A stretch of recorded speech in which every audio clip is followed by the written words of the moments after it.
I now come to the Father of the House, Sir Edward Leigh.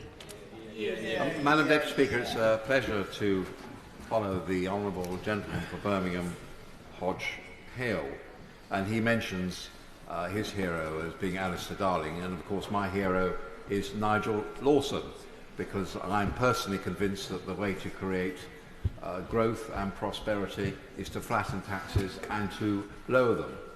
Now, I must admit, I think I've sat through 45 budget statements in this House. They're quite exhausting, and I'm quite cynical about the whole process. I mean, normally, large amounts of good news are given out during the budget statement when we're all sitting in the chamber, and when you read the Red Book the next day, you find that you're probably paying even more tax than you were before.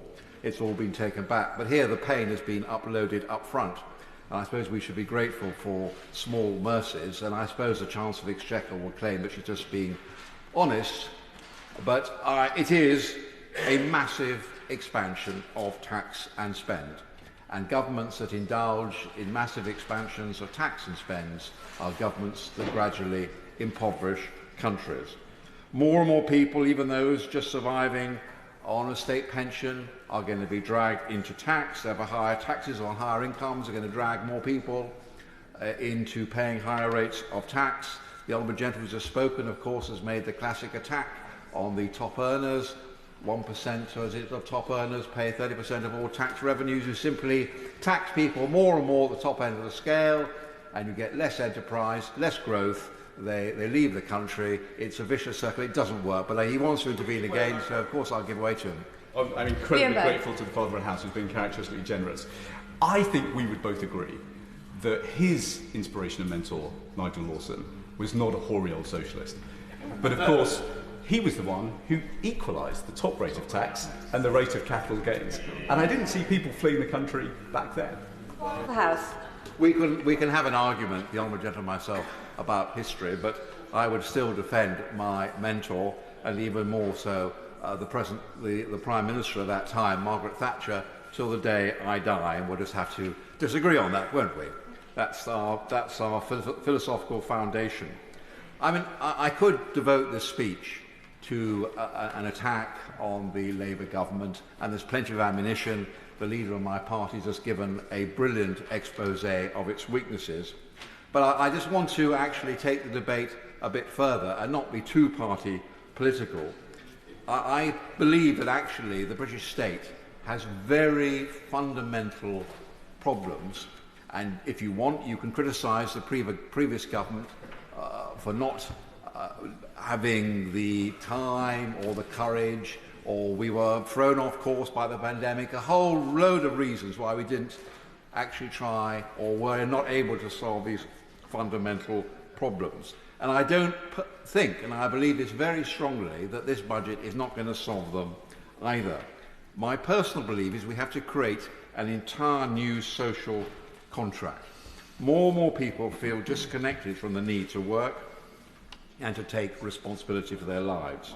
And I believe that there are 4 or perhaps 5 key failures in the state, and I don't think the budget has long-term solutions for them. It's the health service, the National Health Service, the pension service, benefits, immigration, and probably housing. And they're all interconnected. And because successive governments have not had the courage to actually go to the root causes of our failure as a state, we are gradually falling behind other countries. First, the National Health Service. Pumping in more billions of money this year and next year and the year after that will not solve the fundamental problem of the National Health Service. This is a huge monopoly, inefficient, state-run monopoly that solves its problems with queuing. And if you are somebody of my age, you know all about the National Health Service. You know all about having to wait for non-urgent operations, not just for months, but for years, and I can speak with personal experience. And everybody knows it. Of course, I give way to the Honourable Lady. I thank the Honourable Member for giving way. In Lincolnshire, nearly 6 out of 10 people face wait times exceeding 4 hours to be seen in A&E in 2023, 42% increase. Would he agree with me that the investments made today will help those waiting times reduce in Lincolnshire? You can pump more and more money into this broken system, and you can solve some of the short-term problems. But soon we won't just be, a country with an NHS. We'll be an NHS with a country attached to it. Is it 44% of total spending goes on the NHS, growing all the time? And that means that we're gradually, as a country, becoming poorer and poorer, and the long-term result of that is actually we have a worse health service. It is, of course, I say to the Honourable Lady, it's totally unacceptable that people wait hours to be treated in A&E and wait months and years for an operation. In Lincolnshire, 58% of people in A&E now need to wait for more than 4 hours. 4 hours! And I can tell the House of horror stories of my constituents waiting up to 24 hours. Now, this is not happening in any other developed country. It is totally unacceptable. And surely everyone in this House can unite around there should be an absolute principle that those who paid into the system for years to be treated with dignity and expeditiously. I mustn't give away too much because I'm just preventing other people getting in. Right. A study of 18 developed countries shows that the UK is in the bottom 3 when it comes to survival rates for common cancer, strokes and heart attacks. Lord Darcy's review found that 14,000 avoidable deaths per year were due to long waits in A&E. Now, this drags our life expectancy statistics down and down and down. And as I've said, meanwhile, already before the budget, the NHS is eating up 44% of day-to-day public spending. We are paying more and more, and the results are getting worse and worse. And I give this prediction that for the rest of this Parliament, the government will keep on pumping more of our national wealth into this failed system, and we will still fail to catch up other countries.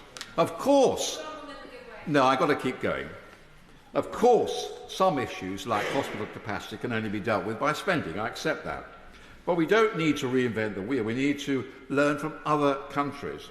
Now, the Health Secretary, who I admire for his apparent radical zeal, although we haven't seen much evidence of it, he studied Australia, for instance. And let me sort of break the national taboo on our NHS, our religion. There are other countries, like ourselves, who deliver much better health incomes, incomparably superior incomes. And my personal belief, and I think I'm about the only person who's actually said this year after year, my personal belief is that we should adopt Australia's social insurance model. There's nothing wrong with encouraging private provision in health. Is that some great heresy? Is that some sort of right-wing philosophy? Only not followed by any, not followed by, it's followed by France, it's followed by Germany, it's followed by Australia, it's followed by the Netherlands. All these other countries produce much better health incomes. Now, Australia slowly developed a hybrid system of state and private health insurance. Everyone has a universal public health insurance, but workers are encouraged to purchase private health insurance on top of this.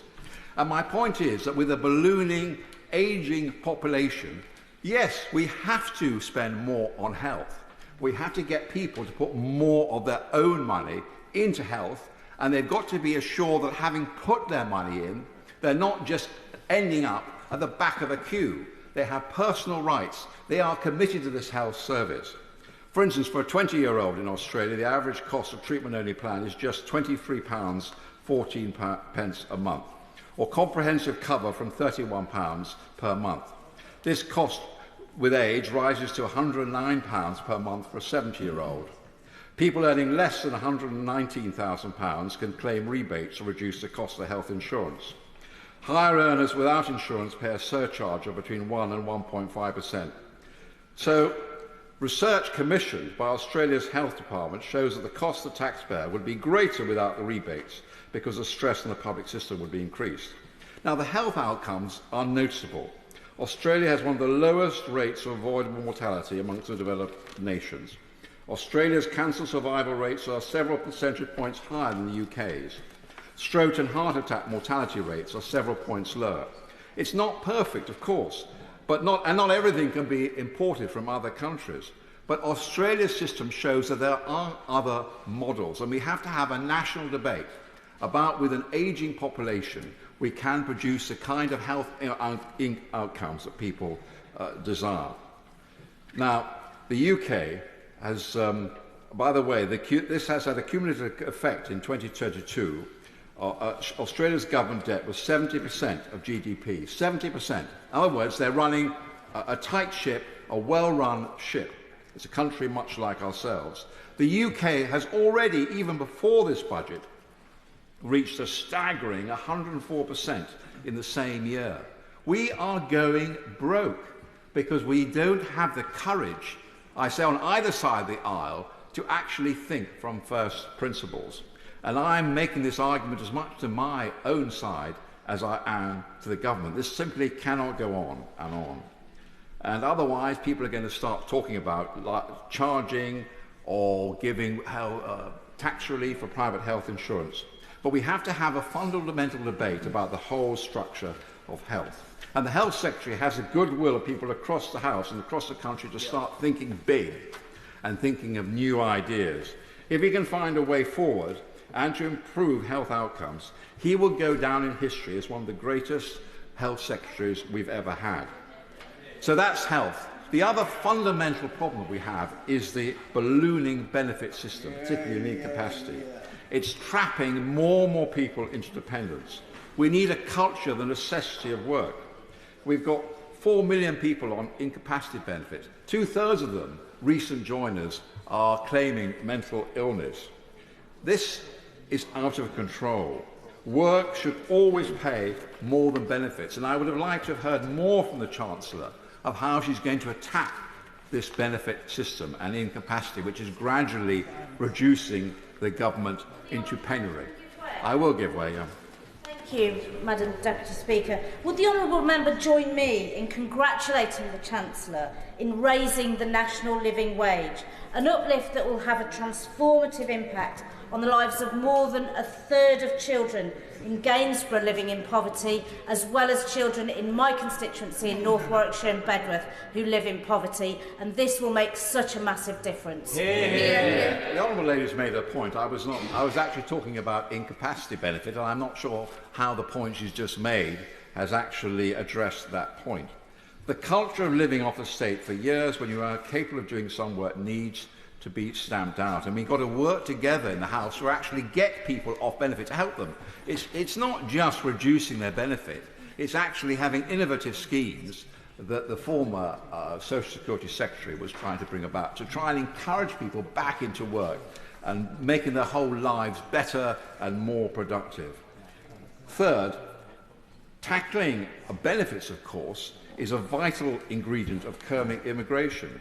What is the spur for mass immigration? It's that health and social care simply can't get enough workers for the salaries that they are paying. There are too many people on benefit. We're dragging more and more people from all over the world into our system. We need to insist that anyone entering the country earns at least average UK earnings. We cannot go on undercutting our native workers with cheap foreign labour. We have to pay decent wages in our care service. We have to reform the whole benefit structure that people actually do want to work. We cannot solve our problems with mass immigration.